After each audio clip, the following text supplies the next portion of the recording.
नमस्कार दोस्तों, care nature में आपका स्वागत है।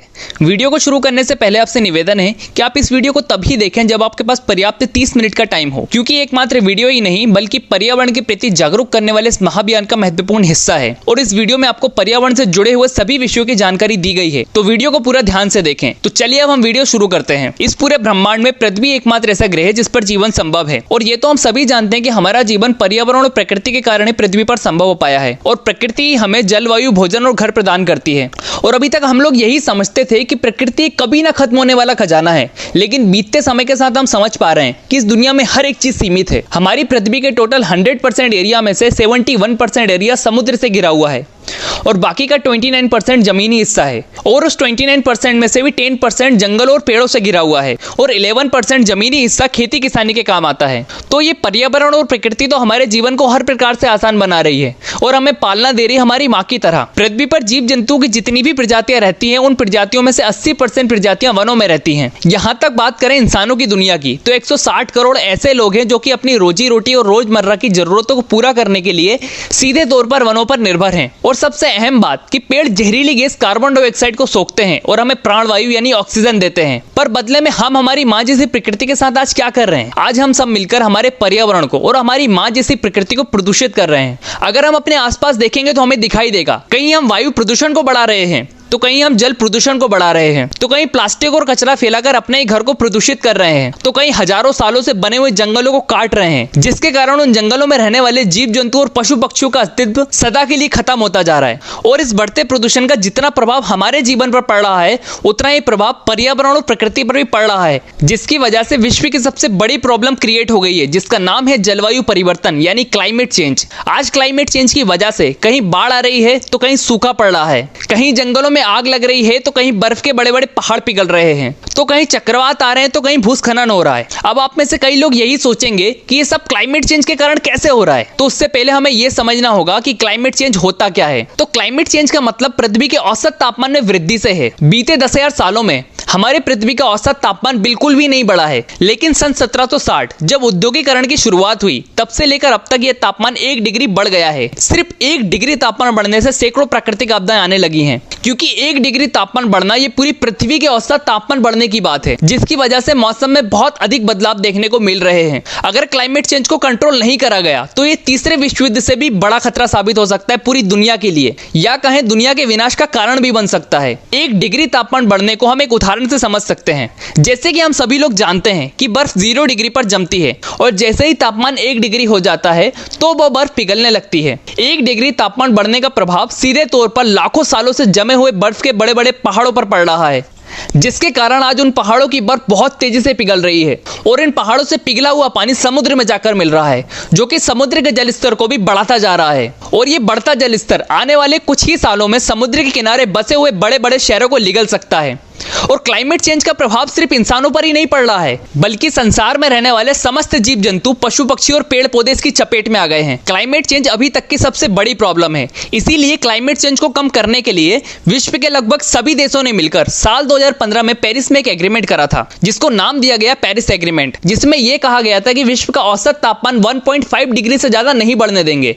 लेकिन उसके बाद ही साल 2020 में भारत ने पहली बार क्लाइमेट चेंज को लेकर एक रिपोर्ट निकाली है, जिसमें बताया है कि आने वाले 80-85 सालों में भारत का औसत तापमान 4.4 डिग्री सेंटीग्रेड तक बढ़ जाएगा। और अगर करंट पॉलिसी पर चलते हैं तो भी 2.8 से लेकर 3.2 डिग्री तापमान तो बढ़ के रहेगा। 1 डिग्री तापमान बढ़ने के कारण प्राकृतिक आपदाएं इतनी ज्यादा बढ़ गई हैं, तो अगर 4 डिग्री तापमान बढ़ेगा तो इतना कुछ होगा जिसकी हम कल्पना भी नहीं कर सकते।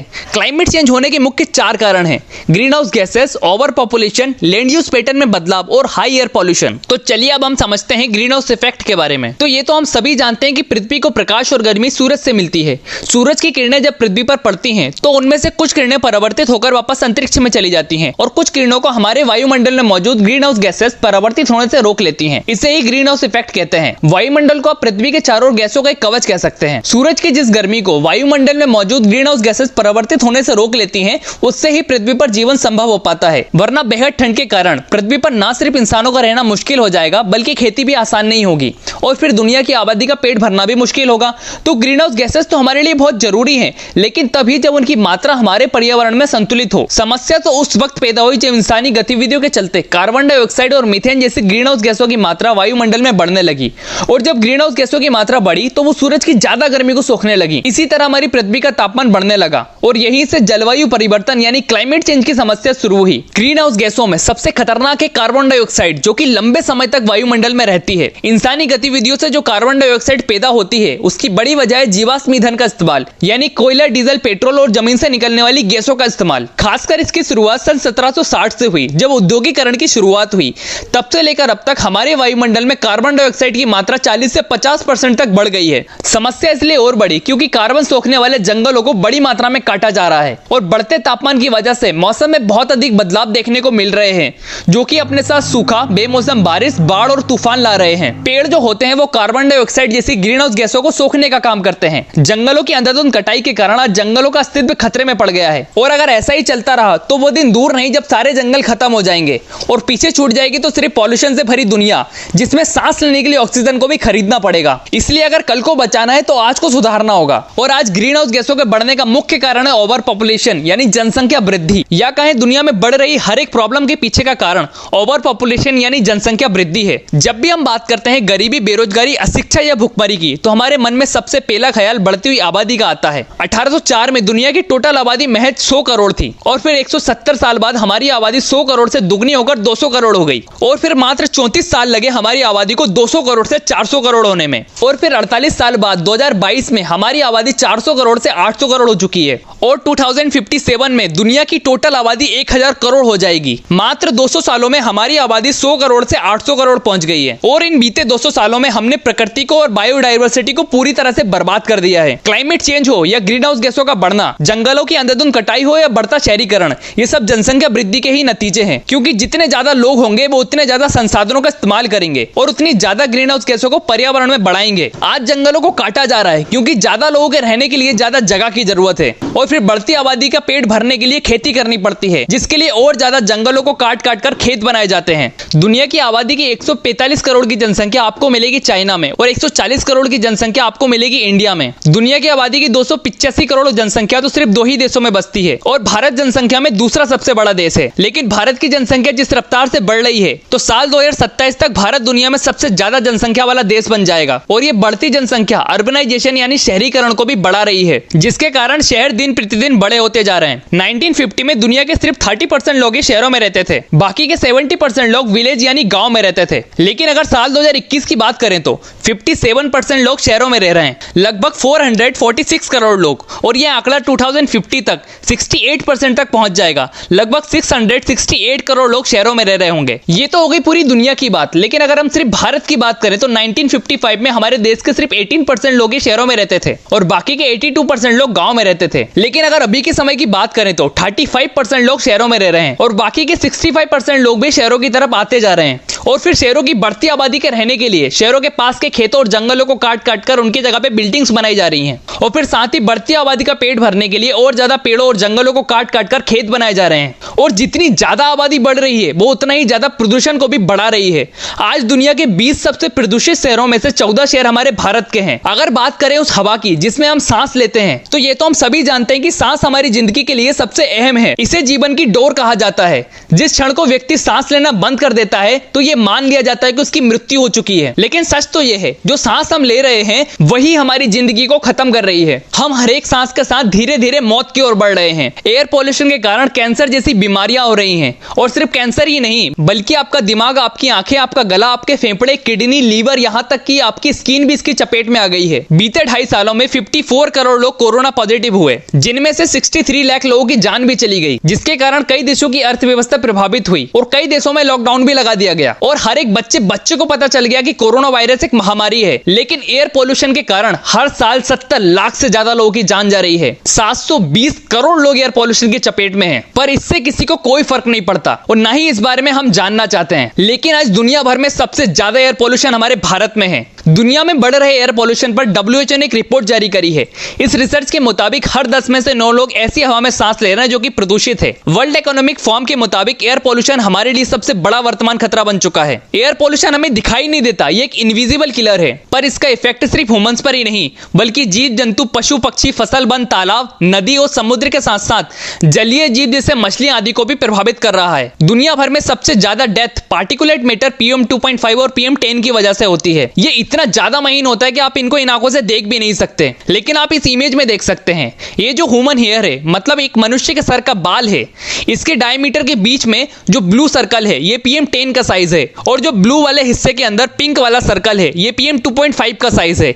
इतना ज्यादा महीन होने के कारण आसानी से हमारी सांसों में चला जाता है। एयर पोल्यूशन आज हम लोगों के कारण हद से ज्यादा बढ़ चुका है। भले हम इन सब बातों पर गौर नहीं कर रहे हैं, लेकिन एयर पोल्यूशन की वजह से हर साल 70 लाख से ज्यादा लोगों की जान जा रही है। सिर्फ हमारे भारत में ही एयर पोल्यूशन के कारण 2019 में 16,70,000 लोगों की जान चली गई, और साथ ही 2019 में ही 1,16,000 बच्चों की जान जन्म होने के 1 महीने के भीतर ही चली गई। लैंसेट हेल्थ ऑफ जनरल की एक रिसर्च के अनुसार हर साल भारत, बांग्लादेश और पाकिस्तान में हाई एयर पोल्यूशन के कारण 3.5 लाख बच्चे तो मां के गर्भ में ही मर जाते हैं। और साथ ही एयर पोल्यूशन के कारण होने वाली हार्ट डिसीज के कारण हर साल 24 लाख लोगों की जान चली जाती है। स्ट्रोक के कारण 14 लाख लोगों की जान चली जाती है, और लंग डिसीज और कैंसर के कारण 18 लाख लोगों की जान चली जाती है। और ये सब कुछ एयर पोल्यूशन के कारण ही हो रहा है। दुनिया भर में लगभग 140 करोड़ व्हीकल्स का इस्तेमाल होता है, और अकेले भारत में ही 29 करोड़ 50 लाख व्हीकल्स का इस्तेमाल होता है।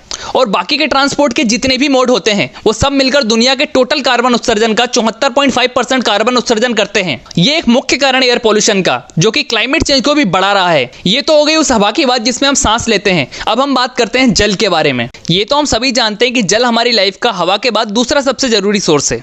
जल के बिना हम जीवन की कल्पना भी नहीं कर सकते, और ये जल समुद्रों, नदियों, तालाबों, झीलों और ग्राउंड वाटर के रूप में अर्थ पर मौजूद है। पूरी दुनिया में मौजूद 100% पानी में से 97% खारा पानी है, जो कि समुद्र के रूप में मौजूद है, और 2% पीने लायक पानी बर्फ के रूप में जमा हुआ है, और सिर्फ 1% पीने लायक पानी 800 करोड़ की आबादी और समस्त जीव जंतुओं की प्यास बुझाता है। लेकिन विकास के अंधी दौड़ में प्राकृतिक संसाधनों का कोई मोल नहीं रह गया है। आज हम मनुष्य उस 1% पानी को भी प्रदूषित कर रहे हैं। आज देश की नदियों को हमने नाला बना दिया है। एक तरफ तो हम उनको माँ कहते हैं और दूसरी तरफ उनको गंदा करते हैं। आज पूरी दुनिया में जल प्रदूषण के मामले में भारत तीसरे नंबर पर है। आज हमारे देश का 70% पानी प्रदूषित है, जिसको पीने से 2019 में ही 7 लाख लोगों की जान चली गई, और साथ ही हर साल 15 लाख बच्चे डायरिया यानी दस्त के कारण मर जाते हैं, जो कि प्रदूषित पानी पीने की वजह से होता है। सिर्फ हमारे भारत में ही 3 करोड़ 77 लाख लोगों के बीमार होने का कारण प्रदूषित पानी पीना है, और पूरी दुनिया में 200 करोड़ लोग प्रदूषित पानी पीने के लिए मजबूर हैं। साथ ही वाटर क्राइसिस भी एक बहुत बड़ी प्रॉब्लम बन गई है। नीति आयोग के मुताबिक भारत में 60 करोड़ लोग जल संकट का सामना कर रहे हैं, और अगर ऐसा ही चलता रहा तो 2030 तक कई शहरों से पानी खत्म हो जाएगा। अगर भारत के कैपिटल दिल्ली की बात करें तो आज ये शहर ज्यादातर पानी के टैंकरों पर निर्भर होता जा रहा है, और साथ ही हैदराबाद, कोयम्बटूर, अमरावती, सोलापुर और कोची जैसे कई बड़े शहर भारी जल संकट की ओर बढ़ रहे हैं। अगर बात करें WWF की रिपोर्ट की तो 2050 तक कई बड़े शहर खतरनाक जल संकट का सामना करेंगे। आप इस इमेज में वो 30 शहरों के नाम भी देख सकते हैं। और पूरी दुनिया में सबसे ज्यादा जल संकट से जूझ रही सिटी की बात करें तो चेन्नई नंबर 1 पर है। दुनिया भर में 400 करोड़ लोग जल संकट का सामना कर रहे हैं। वर्ल्ड बैंक के अनुसार हर साल 230 क्यूबिक किलोमीटर ग्राउंड वाटर हम जमीन से निकाल लेते हैं, जो कि 60% खेती और 85% पीने के पानी की आपूर्ति करता है। और कई देश तो ऐसे हैं जो कि पूरी तरह ग्राउंड वाटर पर ही निर्भर हैं। बारिश के बाद ये ग्राउंड वाटर रिचार्ज तो हो जाता है, लेकिन जितना जमीन में जाता नहीं उससे कई ज्यादा हम उससे निकाल लेते हैं। और बारिश का पानी जमीन में जाए भी तो कैसे, क्योंकि हमने पेड़ों को काट काट कर रोड, इंडस्ट्रीज, हाईवे और बिल्डिंग्स बना दी हैं, जिसके कारण पानी जमीन में जा ही नहीं पाता और नदी नालों में जाकर मिल जाता है, और जिसके कारण ग्राउंड वाटर रिचार्ज नहीं हो पाता। और अब हमारा ग्राउंड वाटर लेवल कम होता जा रहा है। पेड़ रहेंगे तो ही तो पानी जमीन में जाएगा ना, और बाढ़ जैसी समस्या आएगी ही नहीं। तो ये तो हो गई जल प्रदूषण और जल संकट की बात।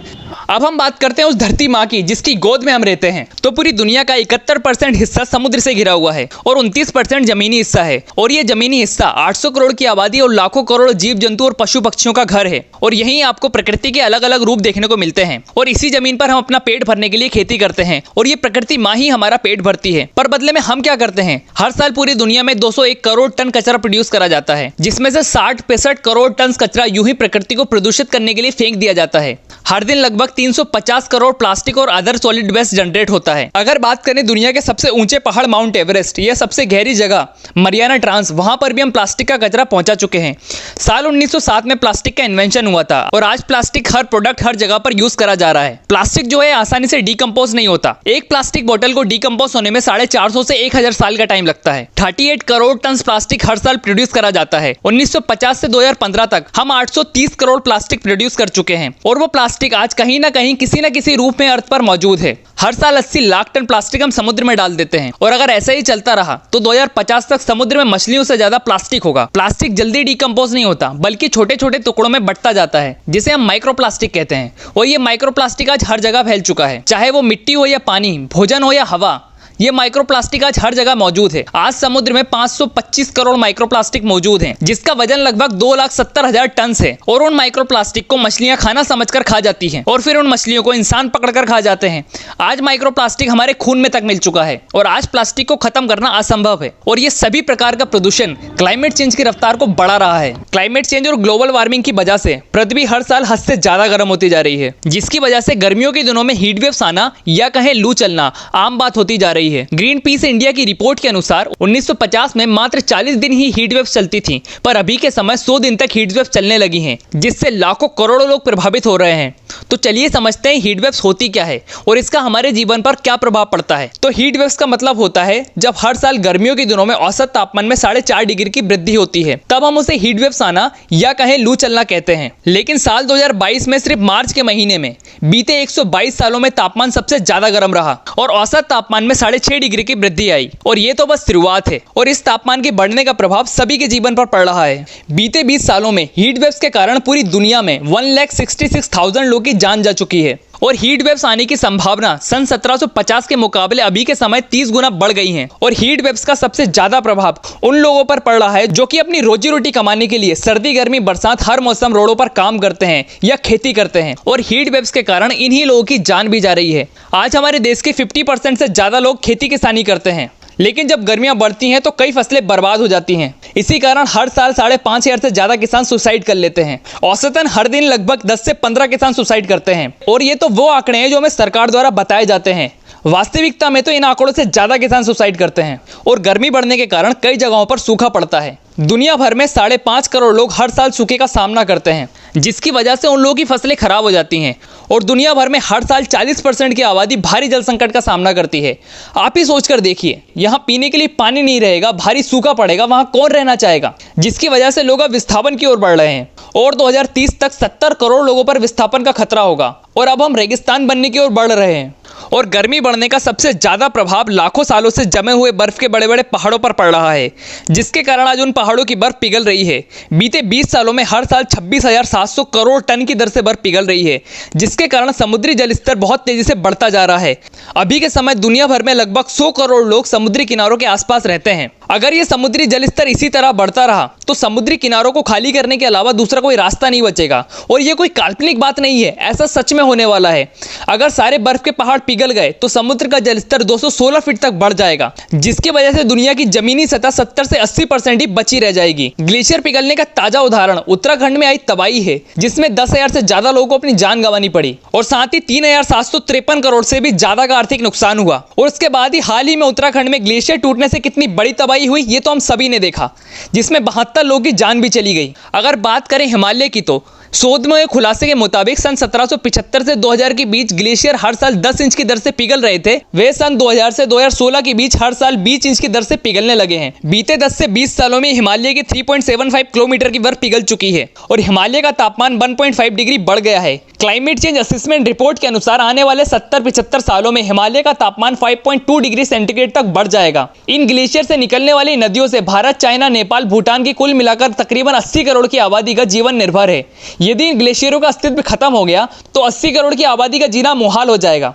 इससे ना सिर्फ इंसानों पर प्रभाव पड़ेगा बल्कि हिमखंडों में रहने वाले पशु पक्षियों का अस्तित्व भी सदा के लिए खत्म हो जाएगा। और इस सब के जिम्मेवार हम इंसान ही हैं। एक तरफ तो बर्फ के पहाड़ पिघल रहे हैं, वहीं दूसरी तरफ समुद्र का पानी भी गर्म होता जा रहा है। और ये तो हम सभी जानते हैं कि हमको ऑक्सीजन जंगलों और समुद्र से मिलती है, जिसमें से 70% से ज्यादा ऑक्सीजन हमें समुद्र देते हैं और सबसे ज्यादा कार्बन डाइऑक्साइड भी समुद्र ही सोखते हैं। लेकिन ग्लोबल वार्मिंग की वजह से बीते 120 सालों में हमारे समुद्रों का तापमान कई जगहों पर 4 डिग्री तक बढ़ गया है। और ये तो हम सभी जानते हैं कि समुद्र का पानी जब गर्म होता है तो वह भाप बनकर ऊपर उठता है और नीचे की तरफ लो प्रेशर बन जाता है और हवा हमेशा ही हाई प्रेशर से लो प्रेशर की तरफ चलती है। और जब हवा हाई प्रेशर से लो प्रेशर की तरफ चलती है तो वहां की हवा गर्म होकर ज्यादा ऊपर उठने लगती है और तेज हवा के कारण एक सर्कुलर मोशन में घूमने लगती है, जिसके कारण फिर साइक्लोन या कहें चक्रवात बनते हैं। जब उसकी स्पीड 119 किलोमीटर प्रति घंटा को क्रॉस करती है तब हम उसे एक ट्रॉपिकल साइक्लोन कहते हैं। फिर वो पानी ऊपर जाकर ठंडा हो जाता है, जिससे फिर बादल बनते हैं और फिर वो बादल ही बारिश कराते हैं। और जब पानी ज्यादा ठंडा हो जाता है तो बर्फ या ओले बनकर गिरते हैं। हम ये तो समझ ही गए कि साइक्लोन कैसे बनते हैं, पर हमें ये भी समझना होगा कि आज पहले के मुकाबले साइक्लोन कई ज्यादा बढ़ गए हैं और पहले से कई ज्यादा खतरनाक भी होते जा रहे हैं। हाल ही में आए कुछ बड़े साइक्लोन की बात करें तो 2019 में साइक्लोन फानी आया, जिसमें 89 लोगों की जान चली गई। 250 किलोमीटर प्रति घंटे की रफ्तार से हवाएं चली, जिसके कारण 63,000 करोड़ से भी ज्यादा का आर्थिक नुकसान हुआ। 1 करोड़ 60 लाख लोग चक्रवात से प्रभावित हुए और 1800 किलोमीटर की फसलें और खेत बर्बाद हो गए। उसके बाद इस साल 2020 में साइक्लोन अम्फान आया, जिसकी स्पीड 260 किलोमीटर प्रति घंटा थी,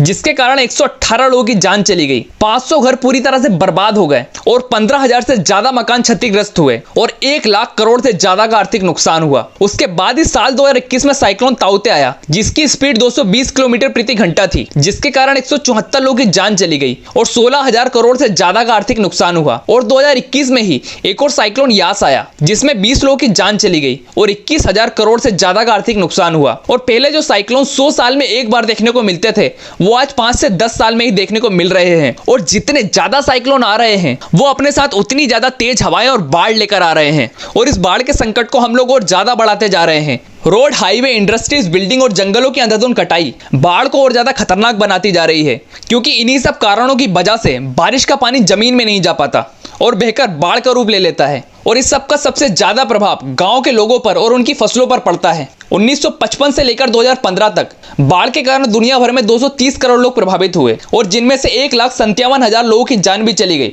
और 1,465 लाख करोड़ का आर्थिक नुकसान हुआ। और पूरी दुनिया में भारत सबसे ज्यादा बाढ़ प्रभावित देशों में नंबर 1 पर है। अकेले भारत में ही 1950 से लेकर 2016 तक 1,05,758 लोगों की जान चली गई और 1998 से लेकर 2017 तक 547 लाख करोड़ का आर्थिक नुकसान हुआ है। अगर हाल ही के सालों की बात करें तो साल 2019 में 14 राज्यों में बाढ़ आई, 1800 लोगों की जान चली गई और 18 लाख लोगों को अपना घर छोड़ना पड़ा। 1 करोड़ 16 लाख लोग बाढ़ के कारण प्रभावित हुए। और ये सिर्फ नंबर्स की बात नहीं हो रही है, बल्कि लाखों करोड़ों लोगों की बात कर रहे हैं और ये सब आंकड़े हर साल बढ़ते जा रहे हैं। और अतिरिक्त बाढ़ के कारण हर साल कई जगहों पर लैंडस्लाइड या कहें भूस्खलन की बड़ी घटनाएं सामने आ रही हैं। और लैंडस्लाइड उन जगहों पर होती है यहाँ पेड़ नहीं होते। भूकंप, जंगलों की कटाई, बाढ़ और जंगलों में लगने वाली आग, ये सब तो कारण है ही लैंडस्लाइड के। साथ ही हाईवे, इंडस्ट्रीज, डैम, बिल्डिंग्स और माइनिंग, ये सब भी बहुत बड़े कारण हैं, क्योंकि इस सब के कारण मिट्टी ढीली हो जाती है। हर साल लैंडस्लाइड सैकड़ों लोगों की जान लेकर जाती है और लैंडस्लाइड की ही वजह से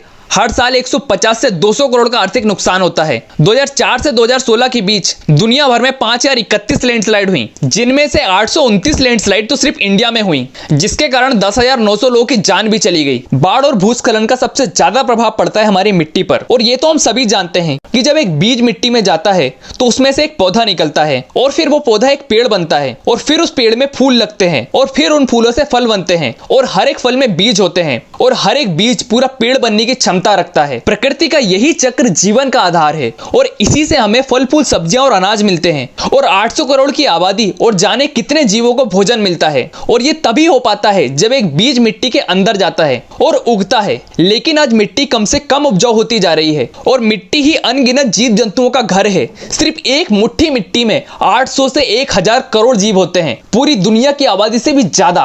और इन्हीं की वजह से हम गेहूं, चावल, फल, सब्जियां उगा पाते हैं। और यही जीवन, यही मिट्टी में मौजूद जीव अब खत्म होते जा रहे हैं। बीते 30 सालों में 80% बायोमास कीड़े पृथ्वी से गायब हो गए हैं। मिट्टी में ऑर्गेनिक कार्बन कंपाउंड 3 फीट तक पाया जाता है और ये ऑर्गेनिक कार्बन कंपाउंड पेड़ों, पत्तों, लकड़ियों और जीवाणुओं से मिलकर बनता है। जब हम रेत में ऑर्गेनिक कार्बन कंपाउंड मिला देते हैं तो वो मिट्टी बन जाती है और अगर मिट्टी से ऑर्गेनिक कार्बन कंपाउंड निकाल दें तो वो रेत बन जाती है और ये ऑर्गेनिक कंपाउंड जंगल की मिट्टी में 70% तक रहता है। आमतौर पर यह ऑर्गेनिक कंपाउंड खेती की मिट्टी में 3 से 6% तक रहना चाहिए, पर आज भारत की 62% मिट्टी में ऑर्गेनिक कंपाउंड 0.5% या उससे भी कम रह गया है। जमीन पेड़ों को पोषण देती है, पानी और कार्बन डाइऑक्साइड को सोखती है।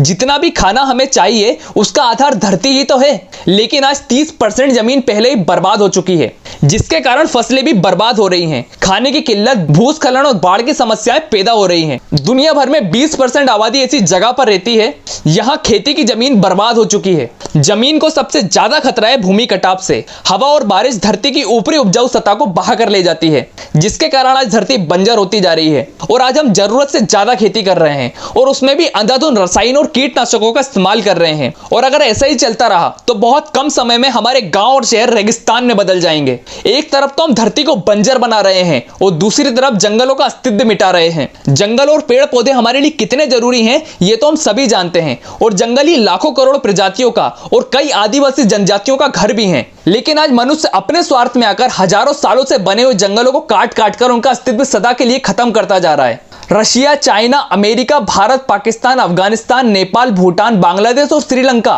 का total area 4 crore 14 lakh square kilometre है। और आपको यह जानकर आश्चर्य होगा कि 1990 तक 4 करोड़ 20 लाख स्क्वायर किलोमीटर के जंगल हम काट चुके हैं। आप कल्पना करके देखिए, इतने बड़े एरिया में कितने पेड़ होंगे और कितने ही जीव जंतु और पशु पक्षियों की प्रजातियां रहती होंगी। और 1990 के बाद दुनिया भर में बचे हुए जंगलों का 10% हिस्सा और काट दिया गया। 1990 से 2020 तक की बात करें तो FOA की रिपोर्ट के अनुसार 42 लाख स्क्वायर किलोमीटर के जंगल काटे गए हैं। हमारे पूरे भारत का साइज 33 लाख स्क्वायर किलोमीटर के लगभग है। पूरे भारत जितने बड़े एरिया से भी ज्यादा बड़े एरिया के जंगल मात्र 30 सालों में काट दिए। साल 1990 से लेकर 2015 तक हर साल 1,60,000 स्क्वायर किलोमीटर के जंगल काटे जा रहे थे, और फिर 1915 से 2020 के आंकड़ों में सुधार देखने को मिला, जिस बीच 1,60,000 स्क्वायर किलोमीटर से कम होकर 1 लाख स्क्वायर किलोमीटर के जंगल फिर भी कटते रहे। एक तरफ तो जंगलों की अंधाधुंध कटाई कर रहे हैं और दूसरी तरफ क्लाइमेट चेंज, ग्लोबल वार्मिंग और हीट वेव्स के कारण जंगल जलकर राख हो रहे हैं। जंगल की आग हर साल धरती की 3% जमीन को जला देती है। उसका धुआं दूर दूर तक शहरों का दम घोंट देता है। अगर आग पर काबू नहीं पाया गया तो उससे निकलने वाली कार्बन गैसेस दुनिया में क्लाइमेट चेंज की रफ्तार को बढ़ा देंगी, और क्लाइमेट चेंज जंगलों की आग को और ज्यादा भयानक बना रहा है। और जंगल में आग लगने के कारण जमीन और ज्यादा गर्म होती जा रही है, जो कि सूखा पड़ने के खतरे को भी बढ़ाती जा रही है। 2011 से 2020 तक हर साल औसत 61,280 बार जंगलों में आग लगी, जिसने हर साल लगभग 75 लाख एकड़ की जमीन को प्रभावित करा। और फिर 2020 में 58,950 बार जंगल में आग लगी, जिसने 1 करोड़ 1 लाख एकड़ की जमीन को प्रभावित करा। आज मनुष्य की दरिंदगी के नतीजे बेजुबान जीव जंतु और पशु पक्षियों को भुगतना पड़ रहा है। हमने अपनी आबादी बढ़ाई, उनकी आबादी खत्म करी। हमने अपने शहरों को बड़ा करा, उनके घरों को खत्म करा। हमने एयर पॉल्यूशन को बढ़ाया, हमने वाटर पॉल्यूशन को बढ़ाया, हमने अर्थ पॉल्यूशन को बढ़ाया, हमने सॉइल पॉल्यूशन को बढ़ाया, हमने नॉइस पॉल्यूशन को बढ़ाया। जितने तरीकों से हो सकता था हमने प्रकृति को नुकसान पहुंचाया, और जिसके परिणाम स्वरूप क्लाइमेट चेंज और ग्लोबल वार्मिंग जैसी गंभीर समस्याएं हमें मिली, और बाढ़, चक्रवात, भूस्खलन और जंगलों में लगने वाली आग जैसी भयंकर प्राकृतिक आपदाएं बढ़ गईं। हम सब इस बात पर तो गौर करते हैं कि कितने इंसानों की जान जा रही है, पर इस बात पर कोई गौर नहीं करता कि कितने बेजुबान पशु पक्षी बाढ़ में फंसकर मर रहे हैं या आग में जलकर मर रहे हैं। और ये तो हम सभी जानते हैं कि जंगल ही लाखों करोड़ों प्रजातियों का घर है। दुनिया में मौजूद हर एक जीव जंतु और पशु पक्षियों की अपनी अपनी भूमिका है, लेकिन आज कई सारी प्रजातियों का अस्तित्व सदा के लिए पृथ्वी पर से खत्म होता जा रहा है, और एक प्रजाति के विलुप्त होने से उससे जुड़ी हुई दूसरी प्रजाति पर भी खत्म होने का खतरा बढ़ जाता है। बीते 500 सालों में 900 प्रजातियां विलुप्त हो चुकी हैं, और IUCN की रिपोर्ट के अनुसार 40,000 से ज्यादा प्रजातियां विलुप्त होने की कगार पर हैं। और इन सब प्रजातियों का अस्तित्व खत्म करने वाले हम इंसान ही हैं। कहीं शहरीकरण को बढ़ा रहे हैं तो कहीं जंगलों को काट रहे हैं, कहीं प्रदूषण को फैला रहे हैं तो कहीं जंगलों की आग को बढ़ा रहे हैं। और अगर ऐसा ही चलता रहा, एक दिन आएगा जब इंसान की प्रजाति भी खत्म होने की कगार पर पहुंच जाएगी। और आज जो हम मनुष्य पशु पक्षियों के साथ कर रहे हैं वो कल हमारे साथ होगा। जिस तरह हमने उनसे सांस लेने के लिए हवा, पीने के लिए पानी, खाने के लिए खाना और रहने के लिए घर छीना है, एक दिन हमारे पास भी न पीने के लिए पानी होगा, न सांस लेने के लिए हवा, न खाने के लिए खाना होगा और न रहने के लिए घर। और अगर हम इन सब चीजों से बचना चाहते हैं तो हमें प्रकृति को बचाना होगा, और ये हम सबको साथ मिलकर करना होगा। हमारा आपको इतना सब बताने का उद्देश्य बस इतना है कि आप वास्तविकता को जानें और प्रकृति को बचाने की ओर अपना कदम बढ़ाएं। तो चलिए अब हम समझते हैं कि हमारी क्या क्या जिम्मेवारी है और हम पर्यावरण को स्वच्छ बनाने के लिए क्या क्या कर सकते हैं। लेकिन उससे पहले बात करते हैं प्रकृति के भगवान कहे जाने वाले पेड़ों के बारे में। और बड़ा ही दुख की बात है कि आज दुनिया का सबसे बड़ा राक्षस और सबसे बड़ा जानवर इंसान बन गया है, जो कि अपने स्वार्थ में आकर लाखों करोड़ों बेजुबान और निर्दोष पशु पक्षियों और पेड़ों की हत्या कर रहा है और हम जैसे लोगों को कोई फर्क नहीं पड़ रहा है। आज जरूरत है देश में प्रकृति के प्रति जागरूकता की। अगर हम पेड़ों के महत्व की बात करें तो ये हमें हमारी जिंदगी देते हैं, इससे बढ़कर तो हमारे लिए और कुछ हो ही नहीं सकता। पेड़ों से मिलने वाली हर एक चीज हमारे लिए उपयोगी है और साथ ही पेड़ पौधे लाखों करोड़ों जीव जंतु और पशु पक्षियों को रहने के लिए घर देते हैं और उनके भोजन के लिए फल देते हैं। और सबसे जरूरी बात कि पेड़ जहरीली गैस कार्बन डाइऑक्साइड को सोखते हैं और हमें ऑक्सीजन देते हैं और पेड़ ही हवा, मिट्टी और पानी को शुद्ध करने में बड़ी भूमिका निभाते हैं। इसी वजह से धरती पर रहने के लिए एक बेहतर जगह बन पाती है। पेड़ हमारे जीवन का अस्तित्व है, इनके बिना जीवन की कल्पना करना भी असंभव है। और पेड़ प्रकृति की वो देन है जिसका कोई दूसरा विकल्प मौजूद ही नहीं है। पेड़ वायु प्रदूषण को कम करते हैं और पर्यावरण को शुद्ध रखते हैं। जितने अधिक पेड़ होंगे पर्यावरण भी उतना अधिक शुद्ध रहेगा। पेड़ की जड़ें मिट्टी को बांध कर रखती हैं, जिससे भूमि कटाव भी नहीं होता है। इसके साथ ही पेड़ बारिश के पानी को अवशोषित यानी अब्सॉर्ब करते हैं, जिससे हमारा ग्राउंड वाटर रिचार्ज होता है। पेड़ हमें गर्मी के प्रभाव से भी बचाते हैं और हमें छाया प्रदान करते हैं। पेड़ का प्रत्येक हिस्सा जीवों को कुछ ना कुछ जरूर देता है। इसका तना, पत्तियां, फूल, फल, जड़ इत्यादि सब कुछ मनुष्य जाति के लिए उपयोगी है। और घरों को सजाने का काम तो आज भी पेड़ों की लकड़ियों से करा जा रहा है और औषधियां भी पेड़ों से प्राप्त होती हैं। और पेड़ सोने की तरह मूल्यवान है, इसलिए इसे हरा सोना भी कहा जाता है। लेकिन हम क्या कर रहे हैं? पेड़ लगाने की बजाय पेड़ काट रहे हैं ताकि उस जगह पर घर बना सकें या इंडस्ट्रीज, रोड, हाईवे या डैम बना सकें। और ये तो हम सभी जानते हैं कि पेड़ों की पर्यावरण में सबसे बड़ी भूमिका है। अब सवाल ये है कि हम क्या कर सकते हैं हमारे आने वाले कल को बचाने के लिए। तो अगर हम ये बात कहें कि हर व्यक्ति को अपने जीवन में हर साल एक पेड़ जरूर लगाना चाहिए, तो ये बात तो आप में से कई लोगों ने कई बार सुनी होगी, पर ऐसा करता कोई नहीं है। और जो कुछ लोग करते भी हैं तो पेड़ लगाने के बाद पेड़ों की सही से देखभाल नहीं होने के कारण वो पेड़ सूखकर मर जाते हैं। लेकिन अगर हम चाहें तो आने वाले महाविनाश के खतरे को कम कर सकते हैं।